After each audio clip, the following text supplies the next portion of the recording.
to drop open if a ball's hit right at you.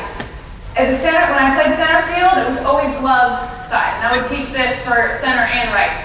So glove side is the side you always open if it's right at you. The reason is more reach when the ball hit right over your head. But what I learned when I moved to left field is that 90% of the balls hit right. I would say actually 99% of the balls hit right at me. Who can guess where they go? To the line. They always sail to the line. And it took me like a year of playing outfield. Like, why am I I got my reverse drop set down so well, but why am I always turning? So for me, my reaction as a left fielder is throwing side. So the ball hit right at me. If I'm here and I go back, I'm already turned the right way. And same would be for a left-handed right fielder. Not to confuse you guys, but they would open up throwing hand side too. How do you simulate live football in practice? How do you simulate live footballs in practice?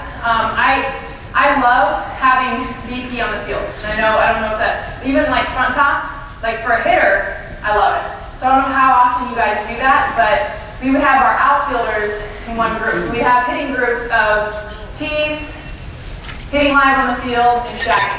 And our outfield group is always a group. This is where I get the most practice. It's because it's better than a fungo, it's better than anything simulated, it's better than a scrimmage. Because a scrimmage, how many balls do I really get? But VP, whether it's someone throwing you just cookies as a pitcher, or front toss, even better, it's where all the balls get launched to me in the outfield. So I'm out there, and it's not shagging like we're all standing right now till last night. Let me go get this ball, I'll be right back.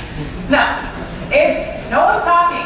I'm in my position. We're left, center, and right, and if I have another left fielder, she's waiting to get the next play. She's waiting for her turn, and I'm here. It's game. She's front toss going back, boom, I'm reacting. That is the best way. And I get, probably 20, 30 balls in one, just, 5 hitters hitting 3 rounds of 5. So does that answer your question? Yeah, that's the best way. Okay, thank you. If you're fielding a ground ball, you know you've got to make the throw to the plate. Do you have a teaching preference on what side, either glove or hand side, to pick up the ball and make the exchange to the throw? That's a great question. That's actually something I always cover, and I did it today, so I'm sorry. I'm taking this at, tell me if I'm not answering your question correctly, but I'm taking this at almost as what foot you're using. Yeah, and that's a great question because I teach both feet for 2 reasons. One, ideally, if you can have your glove foot forward, I'm going to get rid of the ball in 1, 2, 2.5 steps. Okay? So I'm here, drive step 1, 2, boom, done. That's the most efficient possible way for me to get rid of the ball, quickest. However, what I found, I always taught glove foot first. This is how we feel, that's how we get rid of the ball. Until I realized that 90% of the time, I was using my throwing foot. And so were the other outfielders. Because unless the ball is hit right to me perfectly, hit right to me, a nice little one hop, I can get here and get rid of it. Most of the time, I'm not that lucky. I've got to come this way. I've got to freely gather and be able to change my momentum that way. It's more important for me to take 1 extra step, and I know 1 extra step equates to almost 3 steps as a runner. I get that.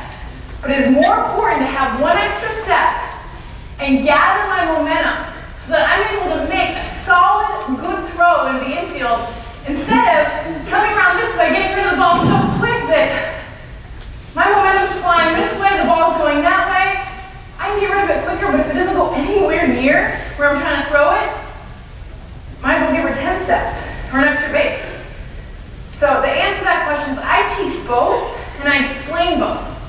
When you have time and your balls hit right to you, let's try to go glove hand foot. But let's also be comfortable with taking that 1 step now, not 6. That's the other problem. But one thing to learn about women, because guys, like all my guy friends, especially, even if you watch men's fast pitch pitchers, they're all upper body. Same way when we watch MLB outfielders, they do not use their legs at all because their upper body strength is so ridiculous. Our strength as women, right here. So it's so more, 3 minutes. It's so much more important for us to get our legs underneath us, to make sure that we're using what's powerful to get a good throw. Versus guys, I mean, they can really just field it and chuck it and they P-rod right to home plate. Like, seriously? Guys, we're cuter though. How do you deal with that negative perception? I often use that for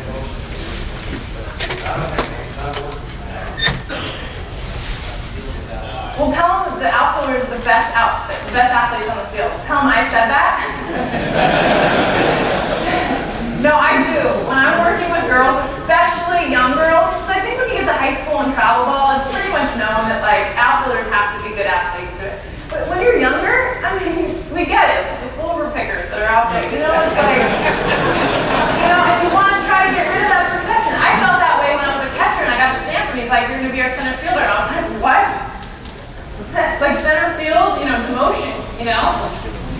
To me, honestly, I mean, you have to be an athlete to be in the outfield. And it's different with baseball. Baseball is power hitters.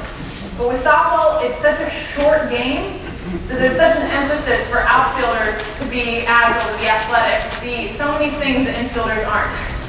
And I just tell them all the time. I mean, I think as hopefully a role model and telling them how cool it is to be an outfielder.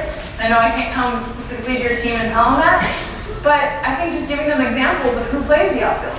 You know, I mean, a lot of the best players on a team, and I'm not saying that to me, I'm saying that across the board, outfield.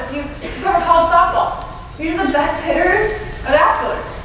It's because they're so dang athletic and they're amazing, and so I think just always talking about how cool it is. And to be honest, at the end of the day, you're the permanent marker.